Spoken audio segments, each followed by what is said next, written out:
Public Safety Committee will now come to order.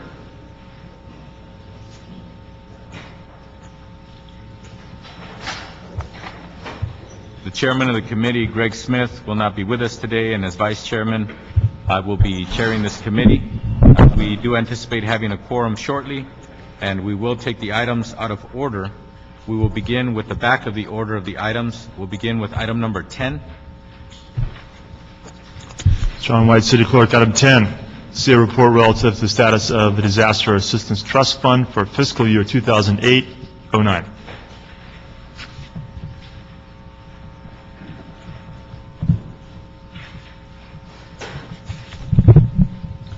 I'm Bill Koenig with the CAO's office. This is the CAO's annual report on the Disaster Assistance Trust Fund. Last fiscal year, the CAO administered approximately 12 disaster recovery programs. The city was successful in recovering $7.5 million from the state and federal governments. We were able to disperse $9.6 million to the appropriate funds to reimburse them for expenditures associated with various disasters that have occurred over the years. There is a delay from the time we receive the funds from the various sources until they are distributed due to the necessary identification of appropriate authorizations for those funds to be transferred. This is basically a pretty routine report. We recommend to be noted and filed. Okay. Now, when it comes to the disasters and the expenditures relative to that were expended upon the various departments within the city of Los Angeles, how much was that total compared to the $7.6 million that the federal and state funds were, of the $7.6 million that were received from federal and state funds? I unfortunately do not have that information because the disbursement that we received last fiscal year may have occurred for the disaster that may have occurred 4 or 5 years prior to that. And depending on the funds that were released by the federal government, we received the monies on basically a fiscal year increment. So unfortunately, I couldn't tell you based on the 7.5 we received how much the city departments expended. Okay. But when it comes to funds received from the federal and state government, for example, for these kinds of reimbursements for cost coverage, those funds, when they come to us, they do in fact let us know for what purposes we use them and that they're reimbursing us for, correct? It sometimes is a little difficult to figure it out because frequently we will receive one check and it may have the reimbursements for multiple departments for multiple events. So it sometimes is a bit of an accounting nightmare to figure out where the funds are to be allocated. When the city receives the money, we immediately put it into a holding account, and then our staff goes through based on the applications, the expenditures, and the communications from the feds or the state to determine who gets the money for that. And then we restore it to the appropriate fund based on the expenditures that have occurred during that event. So this bit of a nightmare as you described it. So when we receive funds, we don't tend to argue with them. We just try to sort it out once we get it. Now, additionally, for your information, there is a 10% retention that the feds and state hold until the event, the disaster is completely closed out. There is a determination of, there is an audit, there is a closeout, and then there's a final release of the funds. Some of the funds you have included in this report at the present time may be some of that 10% retention for previous events that we are now closing out. For example, on the 1994 Northridge Earthquake, have we been able to technically close that out and get that last 10%? There is it closed out? No. No, it's still open. 1994. There were a very large number of applications that were placed. So I'm just using it as an example. Obviously, that's a huge example. Yes. A $1 billion expenditure example on behalf of the city. I can see here that we have receipts totaling $950 million. So, but that's an example where it's the other government that has not technically said, we agree that we're going to close this out. Here's the last remainder of that money. I hate to say, but we are at the mercy of the state and federal government on these things. And we constantly are sending communications back and forth. We're providing information that they have requested. Go ahead. In terms of So we are at the mercy of the state and federal. That's correct. So we still have items that need to be reimbursed or items that need to be addressed out of that earthquake fund of 1994? Correct.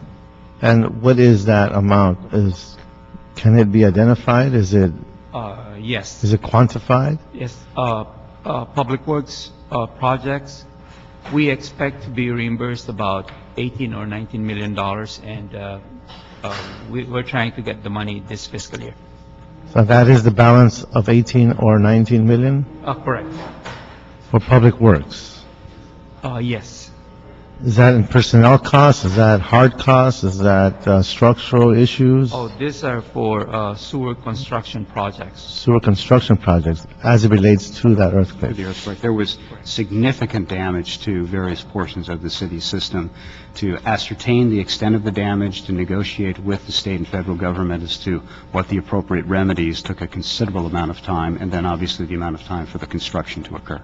Is there any way of, allow me this question, any way to determine what type of gaps still exist that deal with this type of need?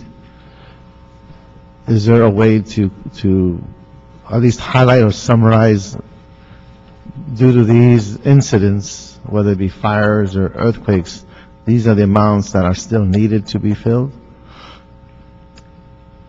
Yes, we have an accounting for each event or each disaster. And as of June 30, 2009, the CAO administered 12 disaster recovery programs, including the earthquake. Your name, please. Rocky Mendoza, Office of CAO. Mr. Chair, just because of the time we're in terms of our budget crisis and issues of need, I think it would behoove us to get just a summary of what these gaps look like and what we're seeking in terms of state and federal reimbursement, just to get a bigger picture of what is out there and what's needed when we start talking about priorities. We can provide a schedule for each project. Okay, and how much is left to be reimbursed so far, project by project? Okay, then we'll instruct your office to do so. Certainly. And then, in Thank addition to that, thank you, Councilmember Reyes.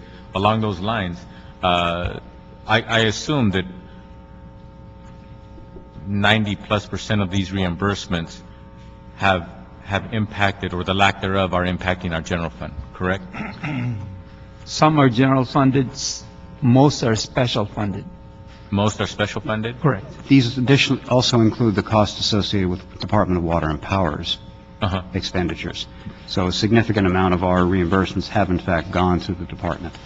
Yeah, but for example, say if we have a disaster we're responding to and that particular special fund doesn't have the money to go ahead and handle that expenditure in real time, then the general fund is always the backdrop fund that will go ahead and front that expenditure, and then so that we can have it reimbursed and properly placed back to where it belongs, correct? The CAO reimburses the original funding source.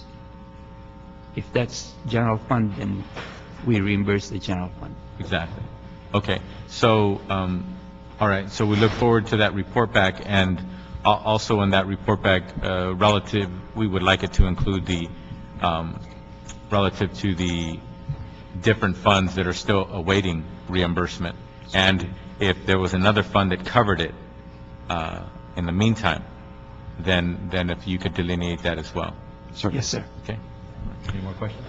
Okay. Does the No committee more wish to note and file that report? Hold on. Public comment first. No, sir. Anybody here for public comment on item number 10? Item number 10 is open for public comment. Seeing and hearing no one come forward, I have no public comment cards on item number 10. Public comment on item number 10 is now closed. With that, it is the committee's action to note and file. And to instruct the CAO to report back. Instruct CAO to bring back that report. Thank About you. how long do you figure for that report? 30 days. Give us a couple of days. Couple of days? Yeah. Cool. I'd like you to come back more often. We have it electronically. Oh. We'll just print it out. Excellent. All right. So as the chair deems fitting, the chairman will go ahead and schedule that report as soon as it's We ready. will submit it as soon as possible. Okay. Thank you very much. Thank you. Okay. A couple of days. That's a first. Okay, we'll hear items 11 through 22 together.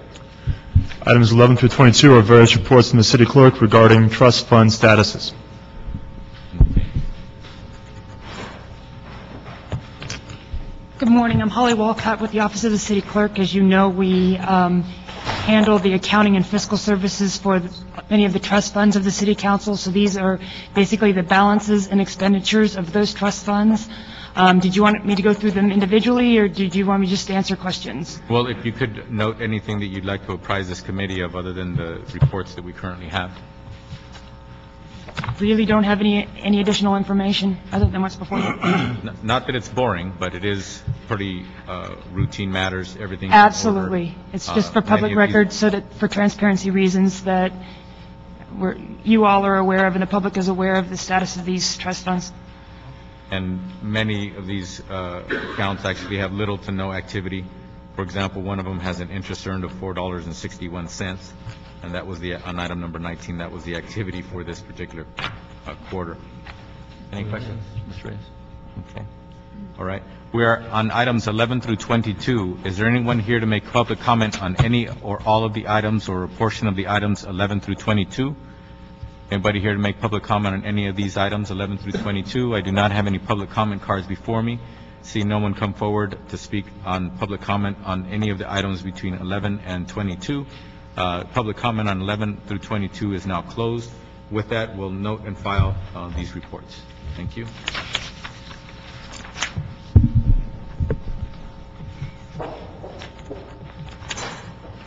Okay. We'll now go through items. Second. Going in a different order because we don't have a quorum yet.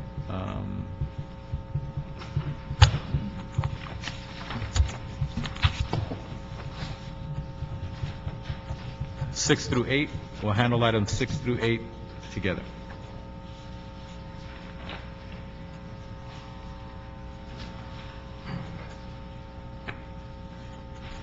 Items 6 through 8 are donations to the fire department.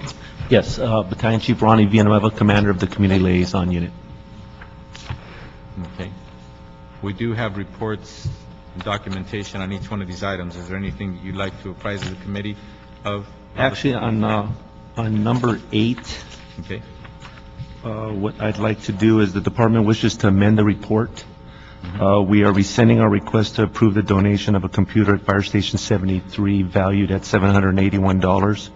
The total revised value of the donated equipment is $28,388.96.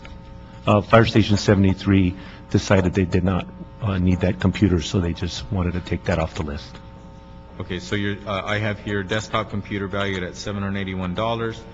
The fire department indicated they are rescinding their request to approve this donation. They will amend their report to reflect the change. Now, what was the change again? It was a computer, an additional computer that was going to be at the fire station. They decided they did not want it, and so they just rescinded that and gave the money back. Okay. Okay, so you announced the adjustment of the total Yes. of that item? Yes, sir. Okay, as the committee item? but not- Yes, the original was $29,169.96 minus the $781. The new value is $28,388.96. Okay. I'll call that a technical change, the report. Let the record reflect that. Any questions, Mr. Ray? No question. Okay.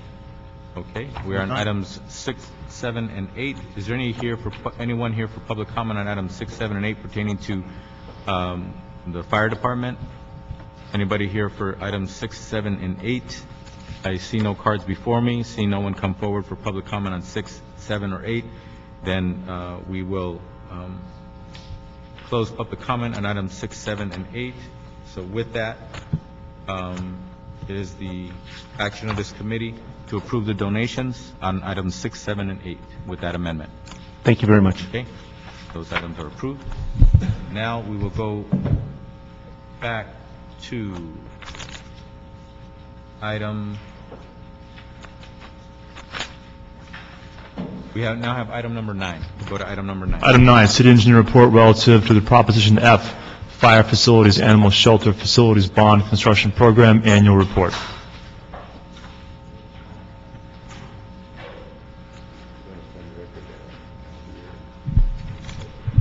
Okay.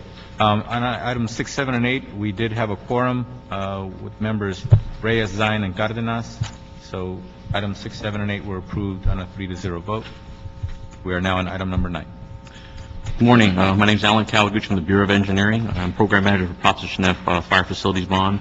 I'm joined up here with the Fire Department's Battalion Chief Cronenbold and with Karen Bohr. She's the Program Manager for the Animal Shelter Facilities.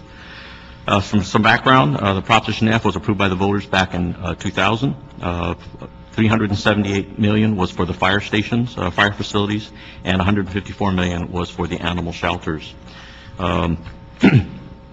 When the bond was adopted, the mayor and the council also approved that an oversight committee be approved to oversee monthly activities of the committee. Of the two bonds. We now go to every other month, and then we are to submit an annual report to council, which this report is. At this point, for the fire facilities, we originally had 20 fire stations that were slated to be completed. Of the 20, 16 have been completed, 4 are in construction. Of the 4, 3 will be slated to be completed in the next 6 months. The last fire station, Fire Station 82, will be completed in the year 2011. For the animal shelter facilities, the original bond program had 8 shelters that were supposed to be, that were to be provided by. 7 are completed. 1 is in bid and award.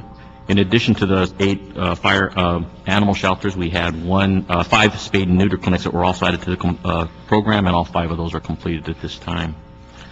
In addition, just in April of this year, the council also approved an additional fire station that will be added as a drop-down station, and that station right now is in site selection at this point. And which station is that? That one's Fire Station 7. Then again, in September, the council also approved the second of our drop-down fire station, and that is for Fire Station 39. And that one, we are just in the beginnings of getting sites together at this point. Okay.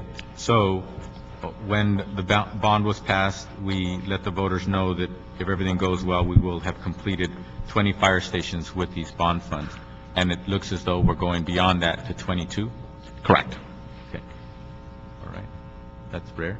And then when it comes to the shelters, we anticipated 8 shelters, and we're in the process of completing the entire 8. Entire 8. The 7 are completed already. The 8th animal shelter is in bid and awards at this time. We project that we will have some project savings, and in that we have 2 additional renovation facilities that we'll be completing also into that program. Okay. So when it comes to the shelters, we were able to exceed the original expectation of how many shelters and how many facilities we were going to be able to reconfigure? That's right. Kiran Bora, Bureau of Engineering, reporting for Animal Facilities Bond Program. Yes, sir. We will have some savings left over, and mainly it's because of we are expecting lower bids because of the market conditions, so that will leave some monies to be used for renovations. Okay.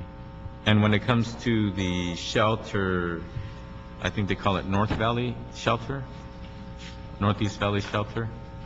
So the bond is strictly funds for the physical construction and completion of the shelters, and the bond has nothing to do with whether or not there are funds to man the shelters. Correct? That is true. The ongoing expenditure. Yes, the bond funds cannot be used for maintenance or operation of the facilities. Yeah, capital improvements only. Okay, capital improvements. Okay. Any questions? There was an experience we had about the design of the sprinklers, the issue with where we were keeping our animals, I think in the Central Yard, North Central, and other places. We had that discussion regarding how we were going to, were those improvements completed? They were completed at the time when the discussions were going on. In the Kirby area, there was a leak, water leak, in the back door. Right. And for the shelter in your district, sir, Yes. That shelter has received numerous awards. One of them is the American Institute of Architects Award, Design Award, and also McGraw-Hill has awarded the Best Green Building Award and Fantastic. LA Business Council has provided another awards too.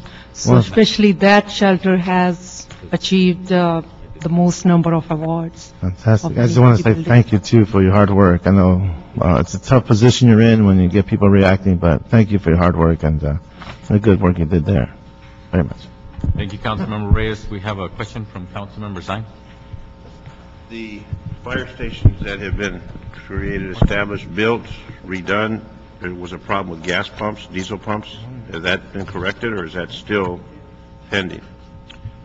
At this point, we're in the process of repairing most of those stations at this point. We have 5 that are left. Those are in construction right now, being repaired, so that we should have those completed by December.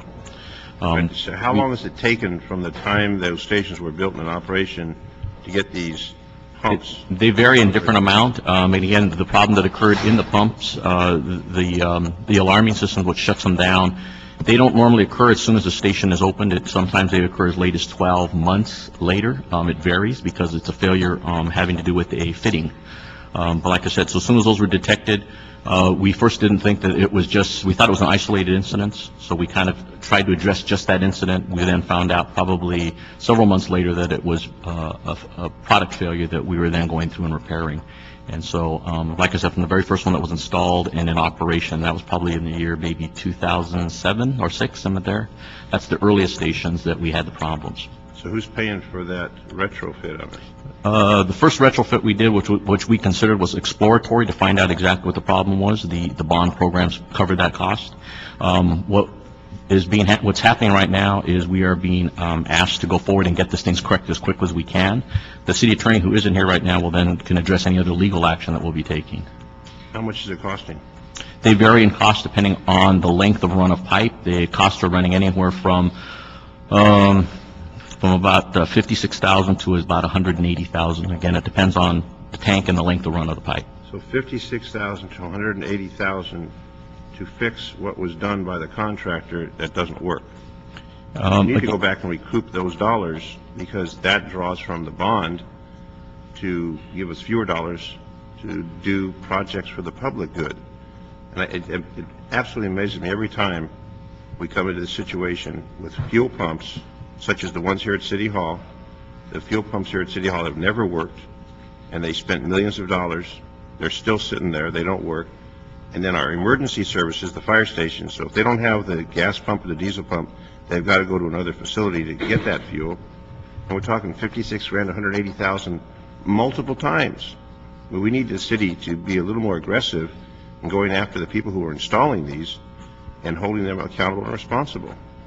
Councilmember Zine, you're exactly on point, and I chair the committee that oversees this matter. We just heard it in the committee as well as far as the status. We did go into closed session and discuss the litigation process, et cetera, and we are being aggressive about it as a city, and they are taking every single incident into account. But unfortunately, part of the issue is the legal matter of these particular tanks that are relative to some of these facilities here.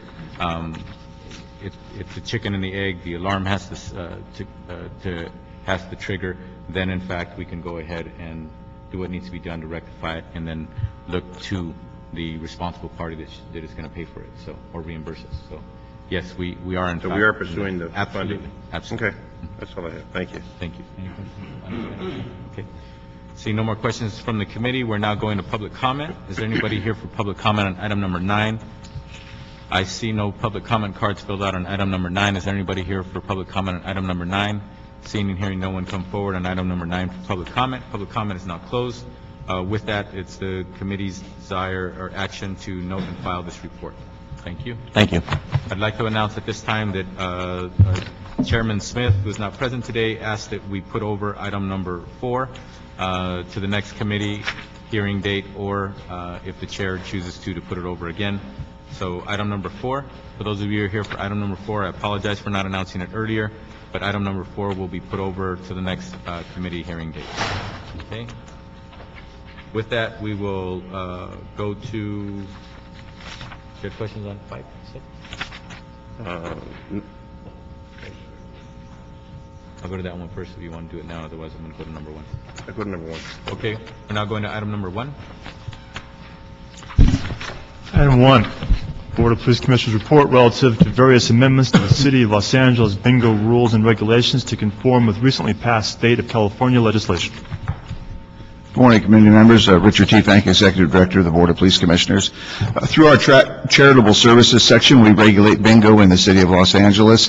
The item before you is to address the level of a bingo game being increased to $500 for the payout in proportion with the state law, and also to change the definition in our current ordinance of bingo. And that is the item before you today. Okay. Then the state legislature also not only changed the limit, used to be 250 per game, now it's 500. Didn't they also change the ability for people to have some kind of electronic bingo or something like that? There can be remote bingo. If there is remote bingo, that would be within the purview of the State Gaming Commission. They would oversee it, not the city. We have not had any requests from our bingo operators to branch out into that area. That's why we have not brought that forward. If the bingo operators wanted to do that, then we would bring that back at some later point, but the operators have not asked for that. Now, if an operator wanted to initiate that activity with the electronic bingo in our city jurisdiction, would they come to us at all for any permit of any kind, or is that strictly handled at the state level? I'll defer to Brian Soteli from the City Attorney's Office. Good morning, committee members. Deputy name again? City Attorney Brian Soteli. The Gaming Commission governs the remote caller bingo. Currently, the city does not permit remote caller bingo. We'd have to modify our rules to provide for remote caller bingo. The city has the authority to do so if it chooses, although the executive director at this point has said that there's been no need, there's been no groups that have come forward, and I guess at that point we could then appear before your body and ask this body to, or the city council, to modify the rules to allow so. But so basically the posture of the police department right now is that we will actively engage in that responsibility once we have a request to do so.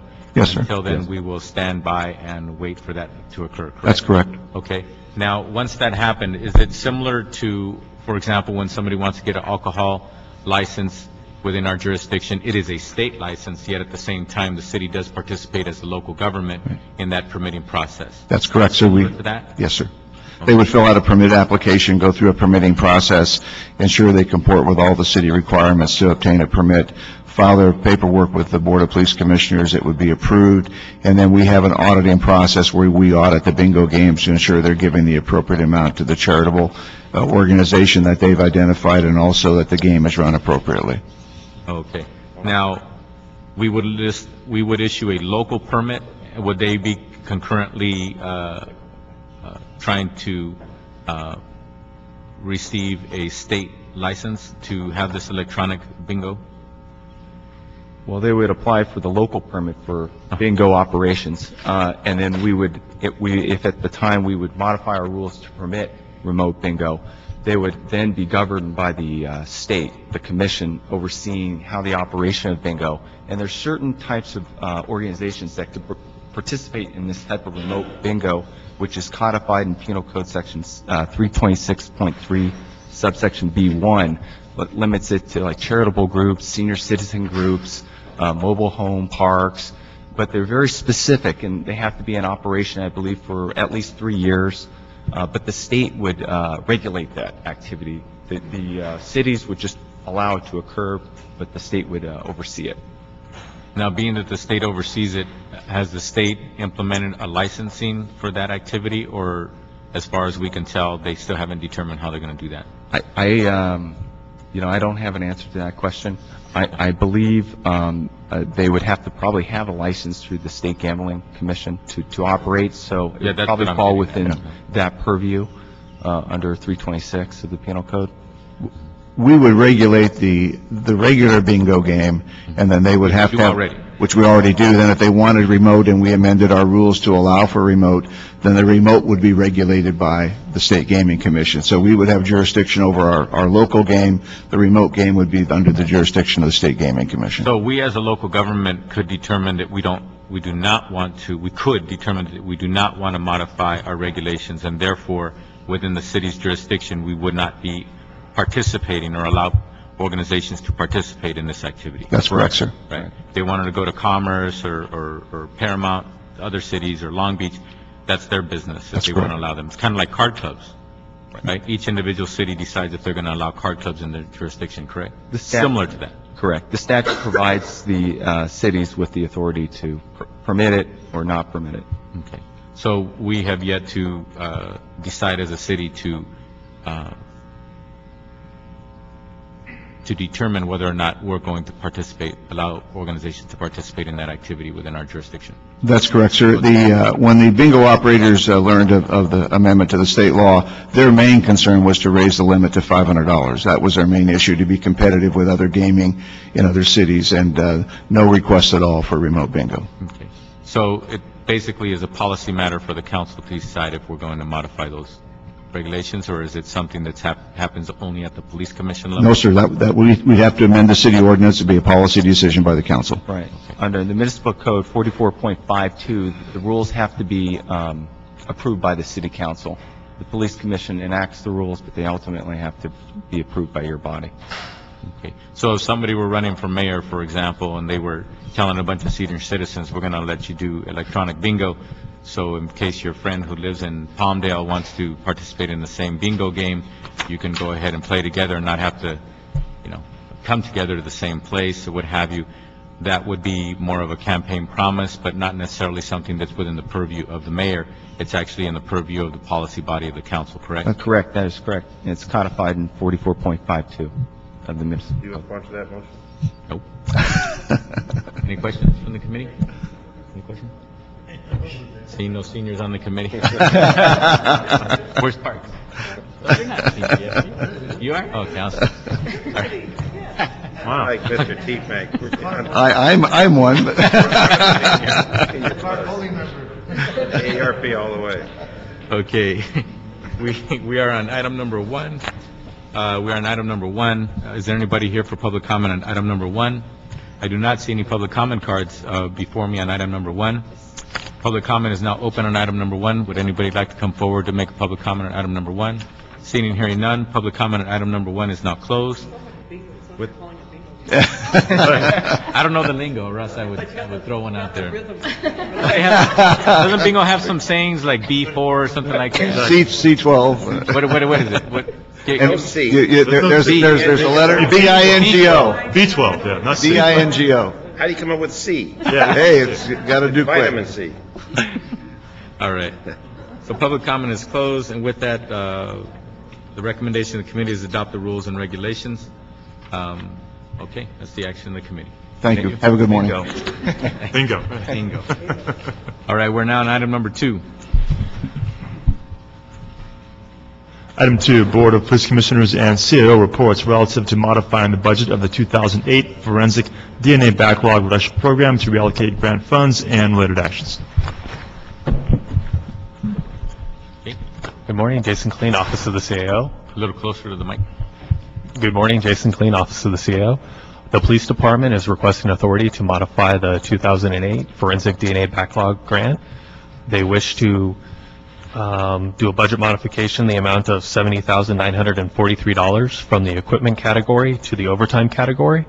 They're requesting this change due to their laboratory information management system not being currently available to augment for the budgeted grant award. So they're going to utilize the funds for overtime to further reduce their backlog, and they will request the modifications that were originally meant with this current grant through a future grant.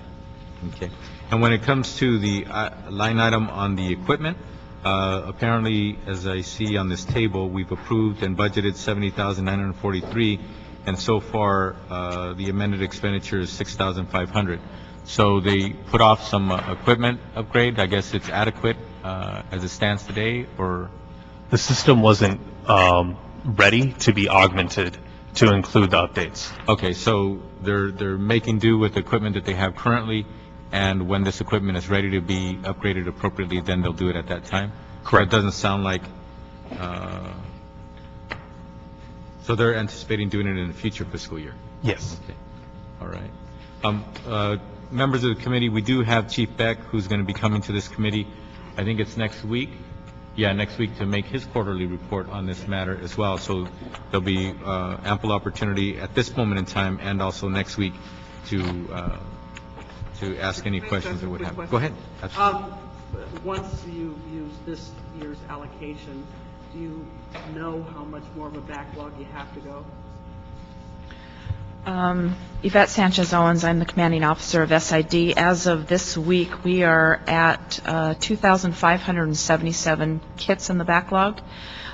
We have funding to get us through the end of this year.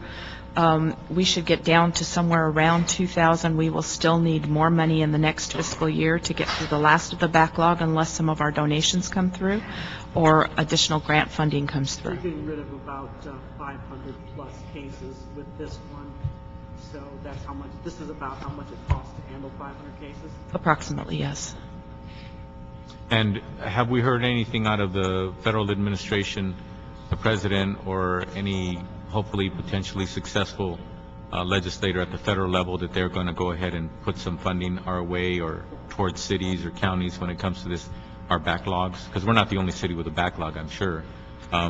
Any news on that or any hope that they will infuse us with some dollars? They continue to give us the DNA backlog grant, which we just got notice that we will be awarded for this coming year.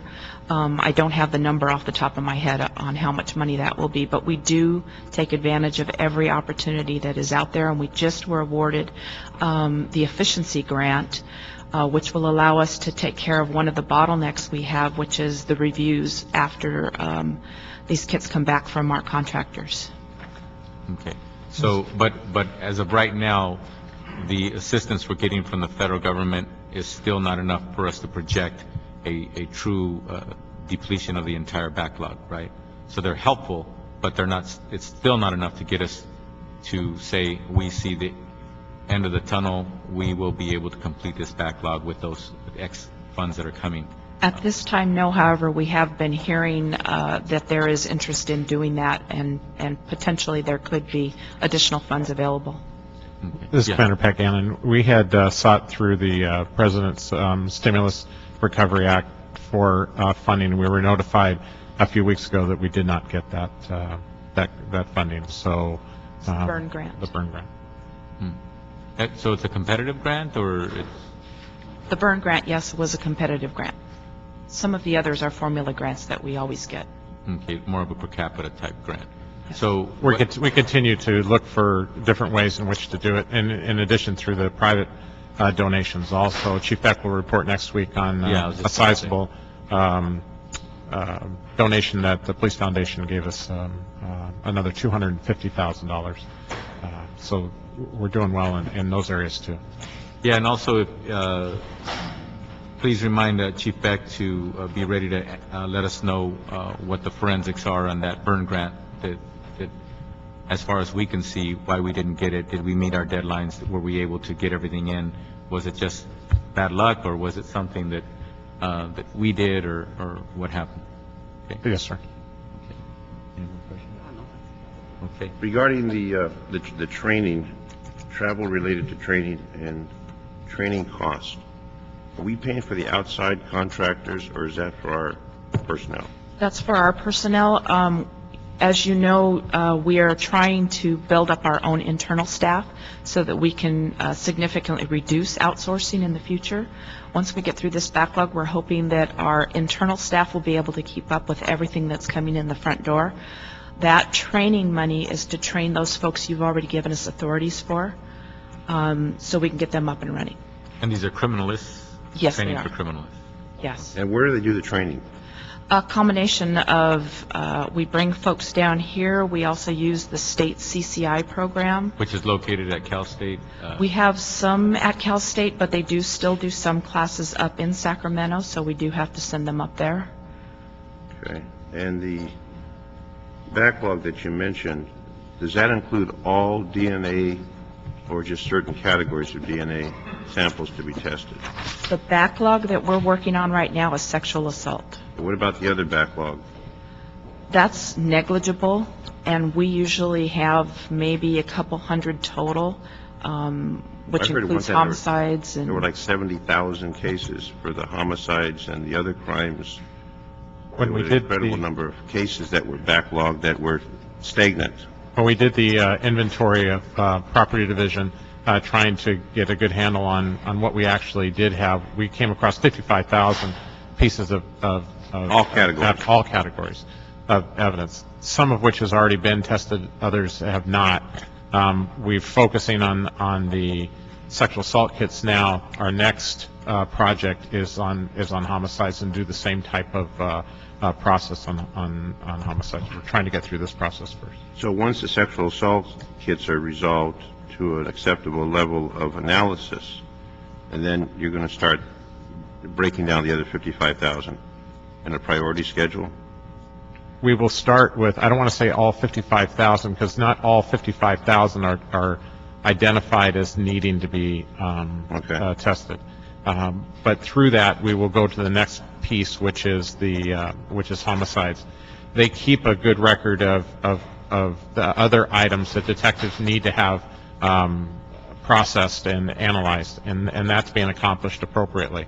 The other piece will be on our cold cases or on our unsolved homicides. So in a current case that's brought in evidence, a hot case they want to get resolved, what's the delay in getting that process? Does that go to the front of the line?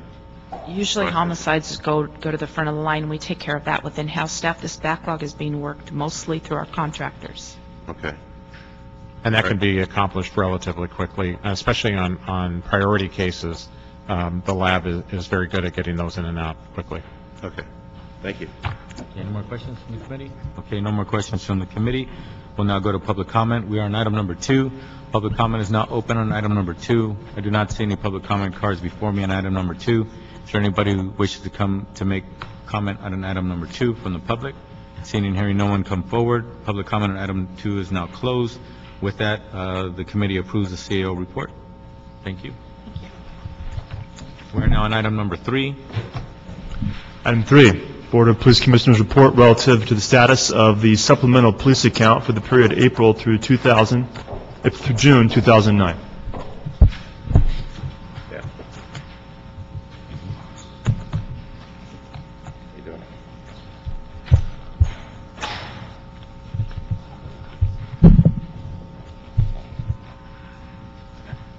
Go ahead. Good morning. Good morning. Captain Eisenberg here from Gang and Narcotics Division. I've got Lieutenant Jackson and Management Analyst Haggerty. We're here to discuss the SPA report for the second quarter, and our piece is on informant and contraband. And in summary, during the second quarter, we had 36 expenditures in which drugs or assets were seized, and that resulted in 52 arrests, a seizure of $236,545. And we seized 141,787.37 grams of narcotics during this period with a street value of $1.7 million. A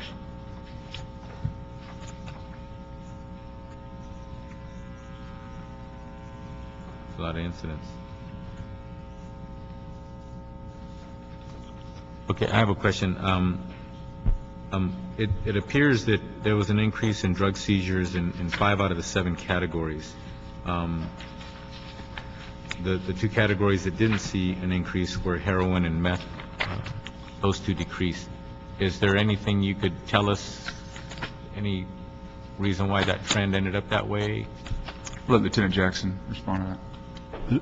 We're actually aggressively hitting medical marijuana locations, and our seizures have actually stayed pretty much the same in all the other categories, but we've seen a significant increase in enforcement efforts as it relates to medical marijuana locations. Okay, so the largest jump was in marijuana? Yes. Okay. Now, when you say locations, what do you mean? Because there are now stores that are marijuana locations in the city, but what are you referring to?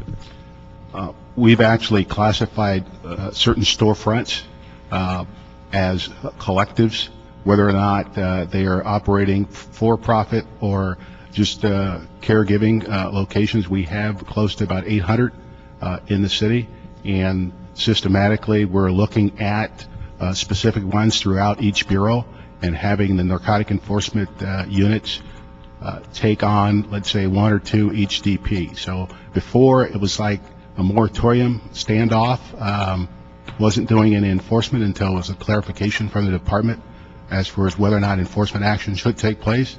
Now it's been made quite clear, those that are operating outside of the guidelines for just not caregivers, but for profit, the narcotic enforcement units in the areas are in fact taking enforcement effort or actions towards them. 80 locations have had administrative hearings. Of the 80 locations, the ones that have been ordered closed, 50 of them have closed, and 30 remain in operation, in spite of administrative hearing that ordered them to close. Building and Safety has served them notice to close, and they continue to operate in spite of that. Who would we contact within the police department to prioritize those 30 that are flagrantly violating the orders to close and to cease and desist?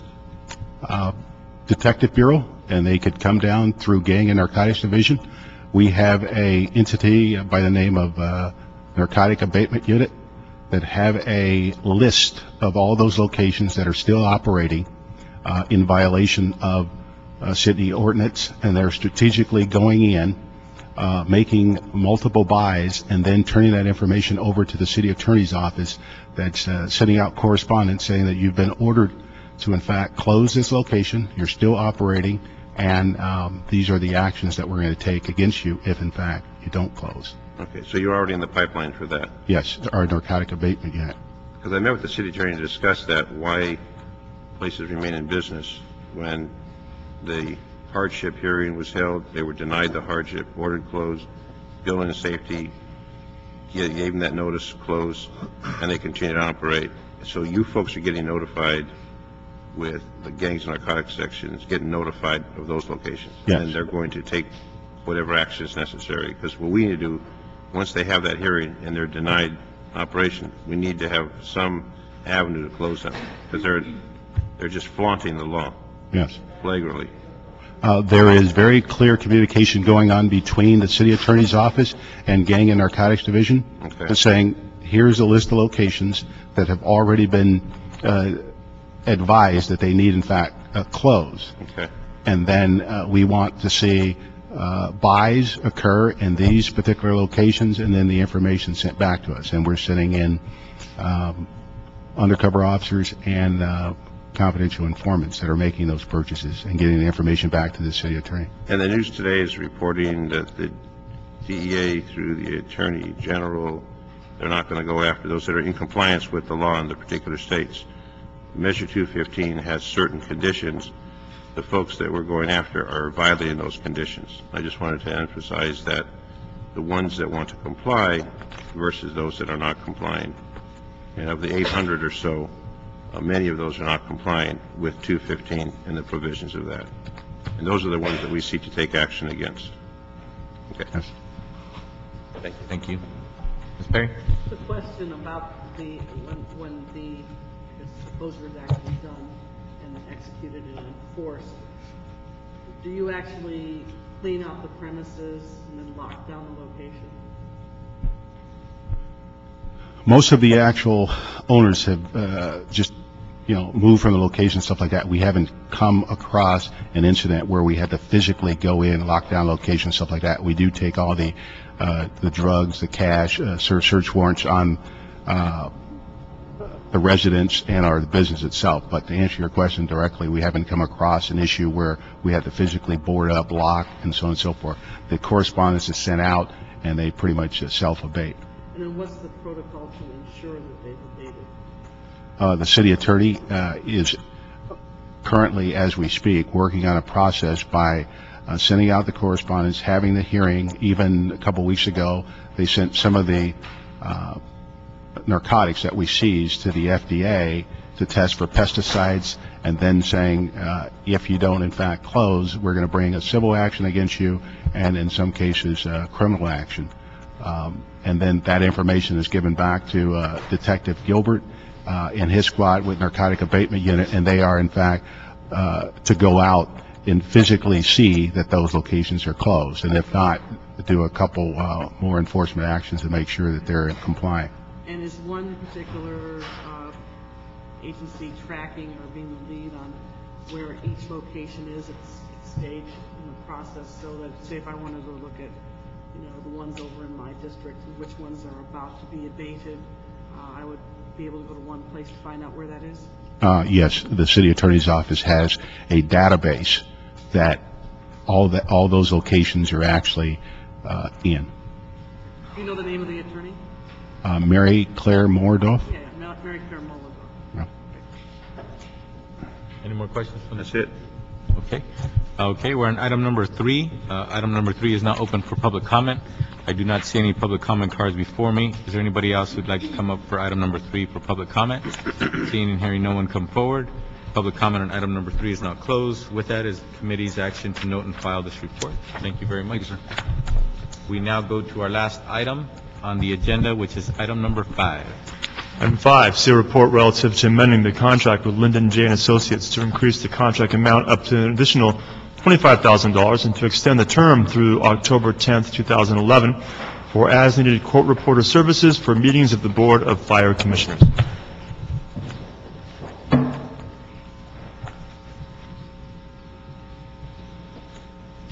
Buenos dias. Go ahead. Good morning. Morning. My name is Mark Davis with the CAO's office. The item you have before you is the first amendment for court reporting services for the fire department to utilize for their border rights hearings. This is to provide up to $25,000 per year, and the fire department is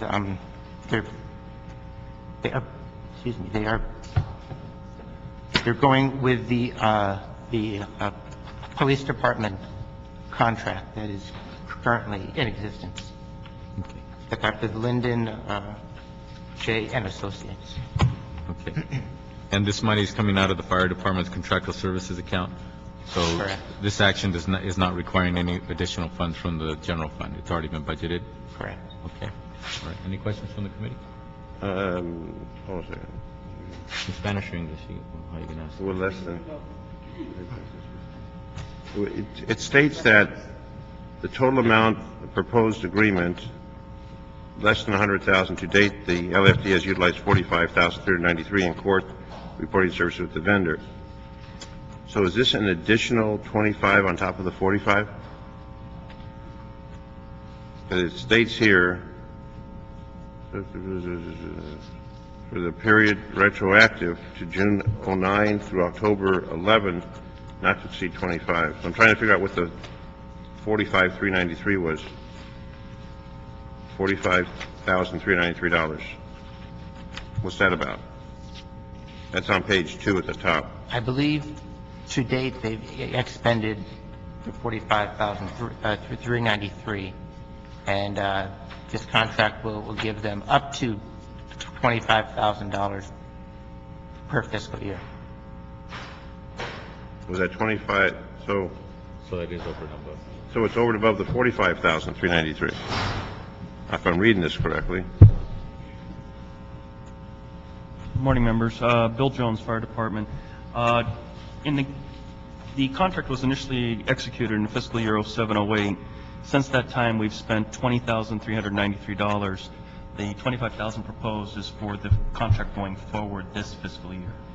So the 45 is for all those years that have been, the 45,393? It would be inclusive of the current fiscal year. So this action would not take us over the 45,000?